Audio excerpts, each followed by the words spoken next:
Jesus vive e reina, amém? Viemos de um fim de semana, toda a maior parte de todo o mundo, todo o planeta festejando a Páscoa, a ressurreição de Cristo, e onde há uma tumba que está vazia, porque o nosso Rei vive. Quantos creem nisso? Não, muito poucos. Quantos creem nisso? Jesus vive? Glória a Deus. Bom, eu não queria ser muito, não prolongar muito, também não quero me esticar muito no tempo que Deus permitiu para poder trazer a mensagem. Eu queria que pudesses, nesta noite, a todos que nos estão assistindo via internet e os que estão aqui presenciais, não somos muitos, mas já somos aqui uma boa equipe, que nesta noite possamos analisar e possamos ter os nossos olhos postos nas Escrituras, na Palavra de Deus, porque ela é lâmpada para os nossos pés, ela é alimento para a nossa alma. Amém? E eu escolhi como um título: Mortos para o pecado e vivos em Cristo. Amém? Bom, quantos aqui já, durante muitos anos, estavam mortos no pecado? Eu estava morto no pecado, muito antes de conhecer a Cristo. Poucos de aqui estamos, não? Tens vergonha de levantar a tua mão? Vivermos? Ou se ainda estás vivendo morto no pecado, nos delitos, e não tens ainda a Cristo? Pois é tempo. O tempo está chegando, é tempo de podermos ter o Salvador na nossa vida, porque Ele é a solução para os nossos problemas. Muitos estão se perdendo, muitos estão sem esperança, muitos estão se desgarrando, não só porque não lhes pregam o Evangelho, porque isso será quase impossível, porque o Evangelho está a ser pregado em todas as nações, em todos os lugares. Não será porque o seu amor esfriou, não, será porque são tempos proféticos que estão acontecendo e que muitos serão de tropeço e muitos serão para a glória de Deus. Mas se estamos aqui, eu creio e eu tenho a certeza que Deus nos chamou com esse propósito de podermos ser salvos, de podermos ter uma vida ampla com Cristo. Amém? Eu queria, antes de podermos começar, só pedir ao Senhor que dê a direção, que o Espírito Santo possa estar a encher a minha vida, retirar de mim o que não convém, para que nesta noite trazer a mensagem, que seja o Espírito Santo a falar à igreja e falar à minha vida principalmente. Feche os teus olhos. Senhor, nós queremos nesta noite entregar dentro do teu altar a nossa vida. Em especial eu te entrego a minha vida, sabendo a minha insuficiência e sabendo os meus limites, pois se não for o teu Espírito Santo a capacitar, eu nada conseguirei, eu nada sei, eu não consigo fazer nada sem a tua presença. Senhor, dá-me palavras para poder transmitir a tua palavra santa e que possamos nesta noite ser vivificados através da tua palavra, que possamos sair daqui cheios do teu poder e do teu Espírito Santo. Em nome de Jesus, amém. Eu queria começar. Todos nós andávamos mortos nos nossos pecados, amém? Lucas capítulo 9, versículo 60.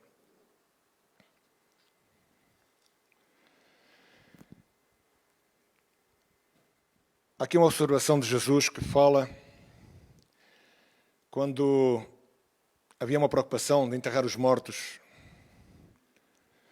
E eu me lembrava desta passagem, eu quis a pôr como uma referência, embora isso não seja a referência da mensagem, mas para dar início a esta mensagem, diz em Lucas 9, capítulo 9, versículo 60.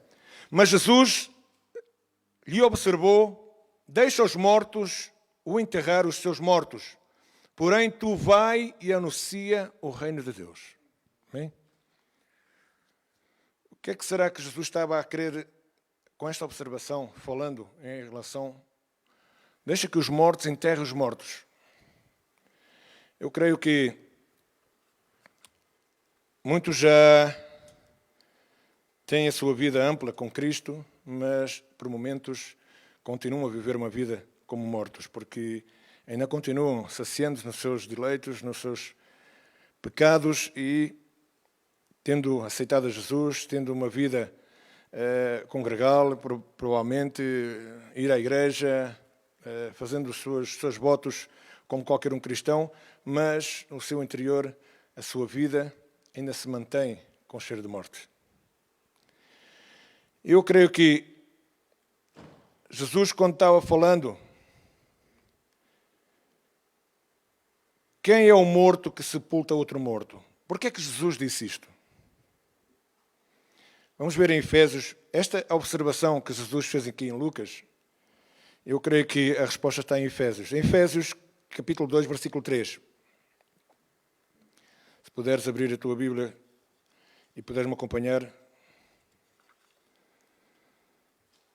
Diz, entre os quais todos nós também antes andávamos nos desejos da nossa carne, fazendo a vontade da carne e dos pensamentos, e éramos por natureza filhos da ira, como os outros também. Aqui estávamos mortos para o pecado. Eu creio que quando há esta observação da parte de Jesus, todos nós estávamos nos nossos desejos, na nossa carnalidade. Eu creio que é importante nós podermos ter uma vida ampla com Cristo. Estarmos mortos para o pecado e estar vivos para Cristo. Como é difícil nós podermos renegar ao chamado que um dia nos chamaram da luz, das trevas para a luz. Como é difícil nós renegarmos aquilo que tínhamos como vida, como tínhamos esquemas no nosso dia-a-dia, como nós podíamos nos sentir à vontade, e quando nós passamos para a luz, depois fica tudo aclarado. E aqui quando Jesus falava, deixa os mortos enterrar os mortos. Eu achei isso interessante, porque que Jesus tinha falado aquilo? Pois todos nós somos considerados, pois nós todos fomos gerados do pecado. E sendo gerados do pecado, nós temos a tendência a sermos pecaminosos e querermos fazer o que a nossa carne, a nossa vontade quer efetuar. Se nós não mortificarmos e não pormos a vontade, como a gente cantava no hino, no louvor, já estou crucificado com Cristo. Não vivo mais eu, mas Cristo vive em mim. É difícil viver uma vida ampla com Cristo. Aqui Jesus estava-nos falando que todos nós também andávamos nos desejos da nossa carne, fazendo a vontade da carne e dos pensamentos, e éramos por natureza filhos da ira. Por isso Jesus falava, deixa que os mortos enterrem os mortos. Mas aqueles que estão em Cristo Jesus, aqueles que têm uma vida nova, na transformação, através do sangue, são remidos pelo sangue de Cristo, esses vê a sua vida com outro parâmetro. Em 2 de Pedro, capítulo 1, versículo 4. E como é que nós estamos vivos para Cristo? Aqui estávamos mortos no nosso pecado. 2 de Pedro, capítulo 1, versículo 4. Pelas quais Ele nos tem dado grandiosas e preciosas promessas para que por elas fiqueis participantes da natureza divina, havendo escapado da corrupção que pela concupiscência há no mundo. Deus nos deu muitas preciosas promessas para que possamos ser participantes da natureza divina. O que é a natureza divina? É vivermos com Cristo. Amém? Estarmos a viver com as promessas de Cristo. Estarmos a viver uma vida fora do pecado, da vontade da nossa carne. Eu não sei se todos os dias tenho uma luta contra a minha carne. Todos os dias estou lutando. Todos os dias eu tenho grandes lutas e só posso conseguir vencer quando eu ponho Cristo como a prioridade na minha vida. Porque se eu vou querer lutar com as minhas forças, se eu vou querer lutar com aquilo que eu aprendi em todo o processo da minha vida, eu vou me desgastar, eu vou acabar por me perder e vou acabar por ficar num estado lamentável. Mas quando nós pomos em Cristo as causas, as lutas, porque a peleja não é nossa, a guerra não é nossa. Quando nós temos a nossa vida consagrada a Cristo, quando nós temos as promessas divinas, a natureza divina na nossa vida, esta é a natureza, estas duas naturezas. A natureza do pecado, que foi quando começou através de Adão, pela desobediência, e a natureza divina que começou através de Cristo, se entregando, se doando, se esvaziando e dando a sua própria vida para que hoje tivéssemos uma amplitude, tivéssemos essas promessas serem cumpridas na nossa vida. Não é fácil viver em Cristo, não é fácil andar com Cristo, não é fácil querer desfrutar das promessas de Cristo, porque as promessas de Cristo muitas das vezes não é maravilhas, não é um sonho cor-de-rosa como imaginamos. Muitas vezes as promessas de Cristo têm choro, têm esforço, dedicação, renúncia. Mas diz que todos aqueles que choram pela noite, pode durar uma noite um choro, mas diz que a alegria vem pela manhã. E aqueles que choram pela noite, colhem com alegria pela manhã. Neste texto de Efésios, capítulo 2, versículo 3, que a gente já lemos, temos indicações da natureza terrena, herdada por Adão. Porque quando começou essa desobediência, entrou o pecado na humanidade. Então, a partir daí, nós começamos a ter, por desde a nossa nascença, essa natureza de pecadores. Amém? Nascemos, fomos gerados pelo pecado. E depois vai ser-nos dar a oportunidade de ter a natureza divina, de podermos ser transformados, conhecermos a Cristo, e ter uma vida ampla com Cristo, ter uma vida entregue a Cristo para poder desfrutar de todas essas promessas e tudo que a natureza divina possa vir à nossa vida. Eu não sei se em que lado ainda andamos. Muitas das vezes podemos estar inseridos na igreja, termos ministério, mas ainda estamos com tantas coisas. Como cantávamos um dos louvores, se calhar ainda falta muito consolo. Ainda falta romper com muitos grilhões, ainda falta desamarrar muitas correntes. Ainda falta muitas coisas serem tiradas de nós. Com certeza que Deus está trabalhando, Deus está operando, Deus está fazendo a obra, Deus está lapidando a nossa vida a cada dia. Eu assim vejo Deus, o Espírito Santo, trabalhar a minha vida a cada dia. Como é difícil, muitas vezes ter que sujeitar a situações, a tantas coisas. A minha carne quer lutar, quer gritar mais alto, mas eu tenho que ser forte e poder lutar com o nome de Cristo para poder sujeitar a minha carne à vontade de Jesus. Diz que em Romanos capítulo 5, versículo 14, no entanto, a morte reinou desde Adão até Moisés, até sobre aqueles que não pecaram, a semelhança da transgressão de Adão, o qual é figura daquele que havia de vir.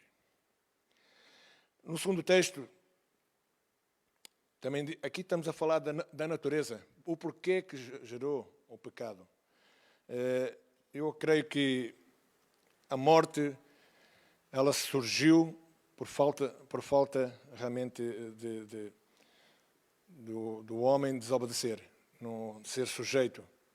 Todos sabemos, todos conhecemos toda a história, conhecemos que é o princípio que a Bíblia nos relata, porque Adão e Eva tinham comunhão com Deus, amém? Tinham uma comunhão íntima, falavam como se estivéssemos a falar como amigos. E pela desobediência entrou o pecado. E isso começou a gerar a natureza do pecado. Estamos aqui a falar de duas naturezas. E,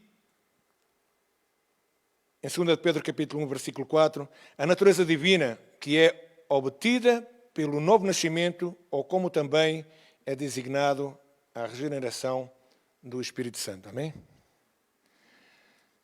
Assim, por um nascimento natural, o homem não possui a natureza de Deus. Em ambos os textos tem aqui uma forma de natureza que precisávamos identificar qual natureza nós temos dentro do nosso coração, da nossa vida. Será que ainda para essa natureza pecaminosa ou a nossa natureza divina que nos está transformando? Porque a gente não somos transformados num estalar de dedos. Há um processo para Deus trabalhar, há um processo para nós podermos ser lapidados, trabalhados, nos aperfeiçoar para que a obra esteja continuamente a ser feita na nossa vida. Não é fácil servir a Cristo, não é fácil termos esse padrão, mas é assim que podemos. Assim, por um nascimento natural, o homem não possui a natureza de Deus. Quando se é naturais, podemos fazer tudo. Podemos fazer tudo bem, podemos ser os maiores a fazer as coisas. Podemos ter dons, podemos fazer tudo muito certo, ser pessoas boas, ser pessoas simpáticas, educadas. Mas se somos naturais, a natureza pecaminosa está na nossa vida. Amém? Ele está desprovido de tal natureza, por isso está enquanto permanece em tal condição simplesmente natural, ou como também designada na Bíblia, que diz que é carnal. Amém? Por isso o nosso Senhor dizia a Nicodemos: o que é nascido da carne é carne. Ou seja, um homem natural. O que é nascido da carne é da carne. E continua sendo um homem natural. E não sendo um homem que tenha a natureza divina. Eu fiz aqui alguns apontamentos para poder me guiar um pouco nesta mensagem que eu queria trazer. Eu queria passá-la um pouquinho mais para não ser muito esticado, muito prolongado. Eu queria tirar um pouco só, deixar esta mensagem com uma ideia daquilo que precisamos ter na nossa vida. Estarmos mortos para o pecado e vivos em Cristo. Amém? Não é fácil. Não é fácil. Eu vou muito sincero. Hoje,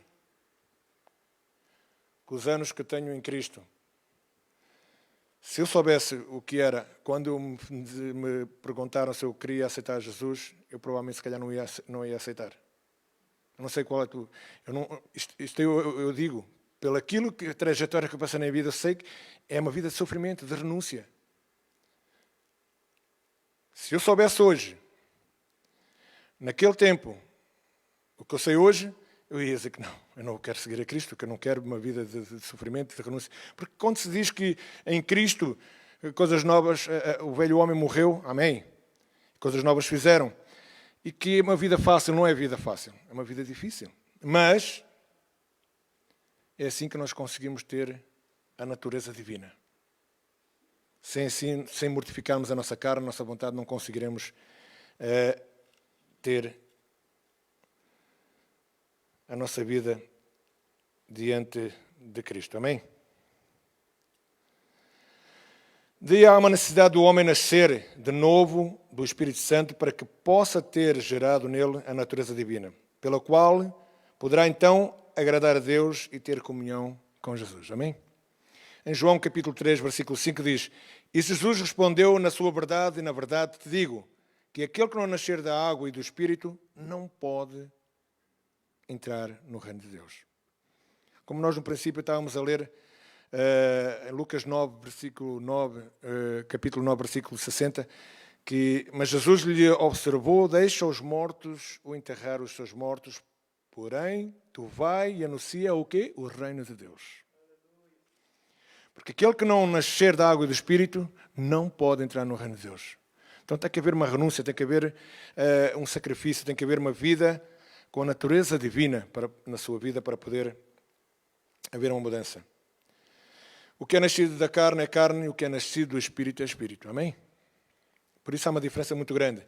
Em Romanos capítulo 5, versículo 12, pelo que como por um homem entrou o pecado no mundo, e pelo pecado a morte, assim também a morte passou a todos os homens, por isso que todos pecaram. Estamos vendo que todos fomos gerados pelo pecado. Amém? Através de um homem, nos foi como herança ser pecadores. Fomos gerados do pecado. Quando nascemos já pecadores. E diz em Romanos 5, no mesmo capítulo, versículo 19, porque como pela desobediência de um só homem, muitos foram feitos pecadores, assim pela obediência de muitos serão feitos justos. Amém? E em Romanos, para acabar, Romanos, no mesmo capítulo 5, versículo 21, para que assim como o pecado reina na morte, também a graça renasce pela justiça para a vida eterna por Jesus Cristo, o nosso Senhor. Amém? Porque através de um que desobedeceu, entrou o pecado, através de um que obedeceu à voz do Pai, trouxe salvação para toda a humanidade. Mas todos aqueles que queiram se renunciar, que queiram se entregar, que queiram ter a sua vida entregue, a sua vida dedicada, para que possa nós também estarmos, em vez de levar uma vida como mortos, preocupados com o fazer do dia a dia, andarmos afanados ao dia a dia e despreocuparmos com estender o reino de Deus. Por isso dizia Lucas 9, o versículo 60, foi um versículo que me chamava a atenção, que Jesus observava, deixa os mortos, enterrar os mortos. Porém, vai tu e anuncia o reino de Deus. Amém? Eu não sei se foi um pouco bem claro com esta mensagem, ou eu gostaria que pudesse entender que nós estamos mortos para o pecado, mas vivos para Cristo. Amém? Não é fácil, pois tem que haver renúncia, tem que haver entrega, tem que haver dedicação. Eu não sei qual é a tua condição neste momento, nesta noite. Eu não sei o que é que tu tens como compromisso com Cristo. Não sei o que é que tu valorizas a morte de Cristo. Eu quero te dizer algo muito importante nesta noite. Se não fosse a morte de Cristo, por mim e por ti, eu não tinha a oportunidade de aqui estar. E eu acredito que tu também, por outros motivos, por alguns motivos totalmente diferenciados, também não estarias aqui. Estarias em outro lugar. E se nós estamos aqui, se nós estamos na casa de Deus, se nós estamos nos congregando como igreja, se nos foi dada a oportunidade de podermos ser constituídos a igreja de Cristo nesta terra, é porque há uma oportunidade de termos uma vida ampla com as promessas de Cristo e com essa natureza divina que haja em nós para que o reino de Deus seja estendido. Não continuarmos como homens que querem continuar vivendo vida no pecado, continuar uma vida pecaminosa. Estamos falando de pecado, pecado não estamos falando de matar, de roubar, ou fazer essas coisas em que muita gente pensa que isso é que é o pecado. O pecado é tudo que desagrada a Deus. Tudo que desagrada a Deus é pecado. Porque não está à vontade de Deus. Não está na natureza divina. Estamos agradando a Deus. E quando me pediram para poder compartilhar hoje, era esse intuito que eu tinha na mensagem, no meu coração. Será que eu tenho agradado? Em tudo que eu faço, agrado a Deus? Será que ainda não mantenho? Eu falo por mim. Tu falarás por ti. Quem nos está assistindo nas suas casas, quem está aqui presencialmente, analisemos. Será que estamos agradando a Deus em tudo o que façamos? Porque diz, tudo o que façamos, façamos para a glória de Deus. E quando nós fazemos as coisas para nos agradar, para nos saciar, é quase impossível nós não podermos fazer alguma coisa que não queira fazer para saciar o nosso ego. É quase impossível. Mas o que eu estou a falar é podermos ter uma vida entregue e ampla com Cristo. De podermos agradar a Deus. Deus ver em nós, por mais que nós somos falhos, estamos sempre falhando, estamos sempre errando, estamos sempre pecando em muitas coisas. Mas o Espírito Santo vai nos estar trazendo a convicção de que estamos errados. E Deus está vendo que nós estamos nos esforçando, mas muitas das vezes a nossa carne quer se levanta mais, fala mais alto e nos leva a que erremos e que tropecemos e que façamos as coisas que desagradam a Deus. Mas Deus vê que nós estamos a esforçar. E nós vamos tentar novamente. E aí vamos conseguir ultrapassar mais uma etapa. Há mais uma coisa que desagrada a Deus que nós conseguimos ter vitória. E essa vitória não é porque o nosso mérito. Não é porque nós conseguimos, porque sabemos, ou porque aprendemos, ou porque nos falaram e nos ensinaram. É porque é um dom gratuito que Deus nos dá. De arrepender-nos, de não queremos fazer mais esse pecado. De não queremos errar mais nessa área. Para que possamos ter uma vida na natureza divina de Cristo. Amém? Feche os teus olhos e vamos agradecer ao Senhor porque Ele é bom a todo o tempo e que Deus possa nos dar graça para podermos fugir o que este mundo tem oferecido nestes tempos, tentando trazer obscuridade aos nossos olhos, trazendo sujidade ao nosso coração, perturbando a nossa mente, tentando travar os nossos pés, tentando amarrar as nossas mãos, para que não possamos estender o reino de Deus. Não demos lugar à carne, mas possamos dar lugar ao Espírito para que sejamos usados e sejamos a Igreja de Cristo nesta terra. Senhor, muito obrigado pela Tua bondade que tens tido connosco, pela Tua paciência que tens tido com cada um de nós. Senhor, que a Tua palavra possa fazer efeito ao nosso coração. Nós não queremos andar no pecado, nós não queremos viver para o pecado, porque reconhecemos que Tu deste a Tua vida para que tivéssemos uma vida ampla e uma vida com Cristo. Senhor, que venhas nesta noite nos levar na Tua graça, na Tua paz, até às nossas casas. Continua-nos a cuidar das nossas vidas, Senhor, ajudando-nos nas nossas lutas, nas nossas dificuldades. Senhor, que os nossos olhos possam estar unicamente com um objetivo, que é estar em Cristo e podermos fazer a vontade de Deus reinar em nossas vidas, mortificar a nossa carne a cada dia e podermos andarmos como Tu te agradas. Senhor, dá-nos sabedoria neste tempo, dá-nos graça para podermos ter palavras em nossas bocas. Senhor, abre o nosso coração para Ti. Não deixes que sejamos enganados neste tempo, que não possamos vender aquilo que nos foi dado, mas que possamos guardar com precisidade, como um maior tesouro em nossa vida. Pai, muito obrigado pela Tua palavra. Sejas Tu o centro da nossa vontade, de podermos sair daqui diferentes como entramos, e a Tua glória seja para sempre. Pai, muito obrigado, em nome de Jesus, te agradecemos. Amém. Que Deus os abençoe. Em nome de Jesus.